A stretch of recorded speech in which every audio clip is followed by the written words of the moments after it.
नमस्कार, मैं हूं योगेंद्र विश्वनाथ त्रिपाठी। स्वागत है आप सभी का द पूर्वांचल पोस्ट पे। आज मैं आपको उतरौला से जुड़ी एक खबर बताने जा रहा हूं, जिसके लिए एक बुजुर्ग व्यक्ति जिसका ऑपरेशन हुआ है अभी हालिया दौर में, वो लगातार दौड़ रहा है, लेकिन उसका मुकदमा नहीं लिखा जा रहा है। मामला कुछ यूं है कि उसके भाई ने ही उसके साथ दगा किया। जब वो बीमार पड़ा हुआ था, तब उसके भाई ने उसके नाम की जो प्रॉपर्टी थी वो न केवल बेच डाली, बल्कि जो है तमाम ऐसी चीजें करी जिसके जरिए अब ये मुकदमा लिखवाने के लिए लगातार दौड़ रहा है। मेरे साथ वो पीड़ित है और जो है हम उससे बात करेंगे और ये समझने की कोशिश करेंगे कि मामला क्या है। क्या नाम है आपका? निसार अहमद सर। कहाँ रहते हैं आप? तो रोइए ना, पहले बात बताइए क्या मामला है। हाँ, ये तो है, ये भाई जो है छोटा वाला हमारा अंश बेच के चला गया बम्बई। आपके छोटे भाई क्या नाम है? जहीर अहमद। कितना अंश था? ये 4 फुट 6 इंच। 4 foot 6 inch. तो ये 4 फुट 6 इंच का जो अंश था ये आपके नाम था? हाँ, ये हमारे नाम से रहा, राजा उतोलक प्रॉपर्टी थी। ये कब्जा का आधार पर हम लोग का ये मिला था। अब उसके बाद हम 18 19 फुट रहा, 4 भाई रहे। अपना अंश उसने जो है भाई को लिख दिया 2015 में साहब। और उसके बाद अब हम बीमार जब पड़ गए, ऑपरेशन कराए, 5 महीना लगातार हम बीमार हालत में थे। तब तक ही बना अंश बेच करके हमारे 1 लाख रुपए पे चला गया बम्बई। हाँ, 1 लाख रुपए पे वो प्रॉपर्टी बेच दी? प्रॉपर्टी बेच दी। कितने की अभी उसकी मौजूदा कीमत? उसके बगल साइड में एक बैनामा ले लिया, बड़ा भाई ने दे दिया। उसके बगल साइड में हमारा था, वो 6 लाख के बिका, हमारा 1 लाख के बेच के भाग गया बम्बई। अब मौजूदा समय में उस प्रॉपर्टी की कीमत क्या होगी? अब कम से कम 6 7 8 लाख रुपए की प्रॉपर्टी है। फीट बिक रहा है इस समय। हाँ, बिक रहा है। ये प्रॉपर्टी है कहाँ इस समय? ये उतरौला जो है मोहल्ला गांधीनगर में है।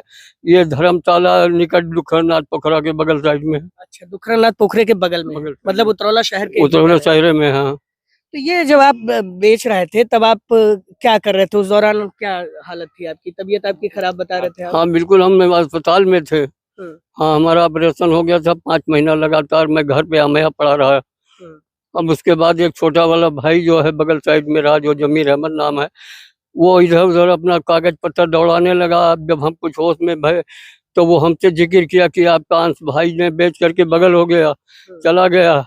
अब उसको लोग जो है, जो एक आदमी इधर सलाह दिए दरखास्तपुर जा इधर उधर, तब तक हम जब होश में भय तो लोग बताने लगे कि आपका अंश बेच के भाग गया। आपका अंश बेच के। अब हम दौड़ के जो है यहाँ आए एसपी के यहाँ। नहीं, आप उतरौला कोतवाली में गए तब क्या हुआ? तो वहाँ जो है कोई सुनवाई नहीं, दरोगा जो है कुछ नहीं किया, सुना। हाँ, तो हम एसपी फिर एसपी साहब क्या आए? तो एसपी से आए तो यहाँ से ऑर्डर किए कि आप जाइए कोतवाली, हमने जो है लिखित दे दिया है, आप जाइए वहाँ। तो अब कुछ नहीं, दरोगा आए, मौके पर जांच किए, उसके बाद रिपोर्ट लगा कर भेज दिया साहब। फिर जो है मुकदमा नहीं पंजीकृत हुआ? अभी तक मुकदमा नहीं लिखा गया। फिर दोबारा मैंने बीच में दिया है। फिर परसों जो है सुबह दरोगा गए हैं, फिर जांच करके कुछ कार्रवाई अभी नहीं किया है। एक इकरारनामा हुआ था आपके और आपके भाइयों के बीच में, वो क्या मामला था? वो मामला था कि जो है बटा पड़ा था, वो जो है इकरारनामा लिखा गया था कि सबका अंश अलग अलग है। और उसके बाद वो छोटा वाला छोटे भाई के जो है जमीर अहमद को लिख दिया था 2015 में। अब उसके मतलब बाद जिस भाई ने बिक्री की आपके जमीन की, उसने अपना अंश पहले ही बड़े भाई 2015 में लिख दिया था पहले को। अब हमारा अंश लिख दिया जी। अच्छा, अब आप जब कप्तान साहब से मिले, उन्हें ये सारी बातें समझाई आपने, बताई आपने? उन्होंने बताया कि ठीक है, आपका जो है हम लिखे दे रहे हैं, कोतवाल से बात किए हैं, अब जाइए, कार्रवाई होगा। कार्रवाई होगा। आप भी आए थे साथ में? हाँ, मैं भी आया था। दूसरी बार जो रिपोर्ट किया तो मैं आया था यहाँ पे। तो बात हुआ है, मैडम मिली मेरे को, बाहर बोली वो तो बात हो जाएगा, वहाँ कोतवाली पे फिर जाने पड़ेगा। आप बाहर रहते थे या यहीं रहते हो? मैं बाहर रहता था, मैं 2 महीने पहले गया था, मैं तत्काल में ये सब सुना तो मैं तत्काल में बाहर आया यहाँ से, चालू टिकट कटा के। हाँ, आपकी प्रॉपर्टी उसके अलावा और कुछ थी? उसमें आप लोग क्या करते हैं? तो साइकिल का दुकान है, उसमें काम चालू है। तो पापा बीमार थे, इसके लिए बंद था दुकान, बंद था। उसके बीच में ये लोग बेच डाले। मतलब नहीं बेचते हो? रिपेयरिंग काम, रिपेयरिंग करते हैं। 100-200 का काम डेली होता है तो होता है, नहीं कुछ भी नहीं होता है। अच्छा, आप मतलब साइकिल के मिस्त्री हैं? आप मिस्त्री हैं। अच्छा, तो आपका तो बहुत ज्यादा आय वगैरह भी नहीं होगा, तो कैसे ये मामला मैनेज कर रहे हैं आप? अब मेहनत कर रहे हैं। कैसे हो रही है? अब दौड़ धूप हो रही है साहब। अब यही लड़का जो आया है, भी घूम के 2 महीना पहले गया था, फिर आया है, जो हमारा हालात देखा कि चलने फिरने लायक नहीं है, तो चले हमें ही कुछ वहाँ कार्रवाई के लिए दौड़े। तो साहब चल रहे हैं, दौड़ रहे हैं, अभी कोई सुनवाई नहीं हो रहा है। कोई सुनवाई नहीं हो रहा है। तो ये आपने इस व्यक्ति की कहानी देखी, इनकी उम्र लगभग 60 से 70 वर्ष के बीच में होगी और ये जो है लगातार दौड़ रहे हैं कि इन्हें न्याय मिल जाए। इनकी जमीन का जो है इनके भाई ने पहले अपनी जमीन का जो है उनके अपने हिस्से में जो इसके भाई के हिस्से में आया उसमें एक इकरारनामा होता है और वो इकरारनामा के तहत चारों भाइयों में बराबर संपत्ति बांट दी जाती है, जिसमें 4.5 फीट जमीन जो है सबके खाते में आती है।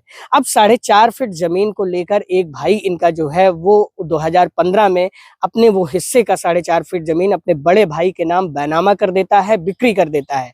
लेकिन जब ये नवंबर 2024 में बीमार पड़ते हैं और इनका एक ऑपरेशन होता है, तब इनके भाई को जो है ये भनक लगती है कि अब कोई कुछ कर नहीं पाएगा, तो वो इनका जो ऑपरेशन के दौरान ही इनका जो भाई होता है वो प्रॉपर्टी 6 लाख रुपए में एक अन्य व्यक्ति को बेच देता है।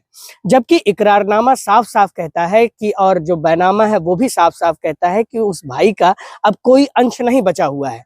तो जब अंश ही नहीं बचा तो उसने कैसे बेच दिया, यानी कि उसने जो है 420 किया अपने ही भाई, अपने ही खून, अपने ही लोगों के साथ।